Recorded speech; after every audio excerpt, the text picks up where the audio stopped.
वहां वीरपुर में एक बार ऐसी स्थिति बनी, ये प्रत्यक्ष प्रमाण है, एक बार ऐसी स्थिति बनी कि भयंकर अकाल पड़ गया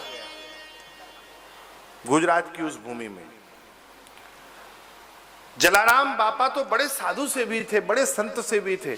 आपके यहां सैकड़ों संत रोज आके प्रसाद पाते थे। अच्छा महाराज, कहीं साधु सेवा होने लगे तो साधु आने भी लगते हैं। एक बार स्वरूप सेवा करो, प्रारंभ करो, तो ये भगवान की जो भगवान का भेष धारण किए हैं ना महापुरुष, ये ऐसी कृपा करते हैं कि फिर सब आने भी लगते हैं। तो जलाराम बप्पा के यहाँ रोज 100-200 संत आते और बढ़िया सुंदर पकवान प्रसादी उस समय बनती। अब जब अकाल पड़ा तो महाराज 2-2 बूंद पानी की भी महत्वता बढ़ गई। सब जगह के कुआं, तालाब, नदियां सब सूख गई।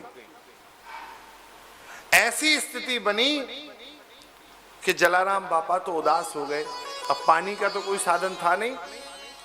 एक कुआं उनके आंगन में था और उस कुएं से पानी की सेवा और भोजन की सेवा चल रही थी।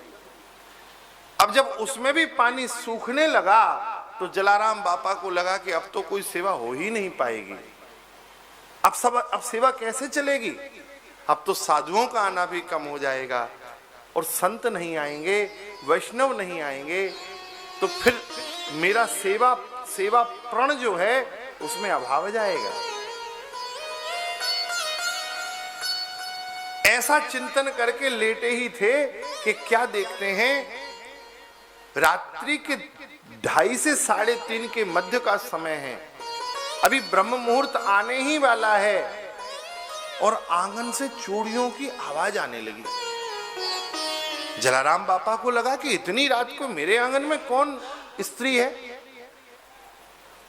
उठकर देखा तो तप्त कांचन गौरांगी, बिल्कुल गौर वर्ण की, संपूर्ण सौभाग्य चिन्हों को धारण किए हुए एक भगवती स्वर्ण कलश में जल लेके आई और आके कुएं में डाल गई। तब तक बाबा ने क्या देखा कि पीछे से एक श्यामल, बिल्कुल श्याम तन, कृष्ण तन वर्ण गुण धर्म श्री कृष्ण के बिल्कुल श्यामल रूप और रजत के घट में जल लेके आई और आके उस कुएं में डाल गई।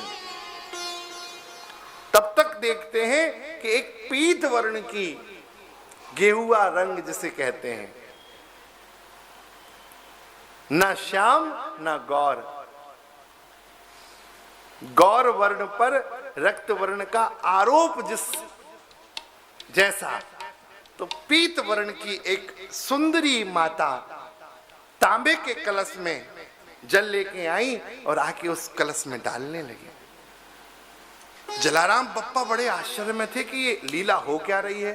जाकर लेट गए और कहा, भगवती मेरा आपसे परिचय नहीं है, इस रात्रि मेरे आंगन में आप सब कौन हैं? देवियों, यह तो निश्चित बात है कि आप इस लोक की नहीं है, इस मर्त्य लोक की तो नहीं है। आप कौन हैं? अपना परिचय दें। जो गौर वर्ण की थी उन्होंने कहा, मेरा नाम गंगा है।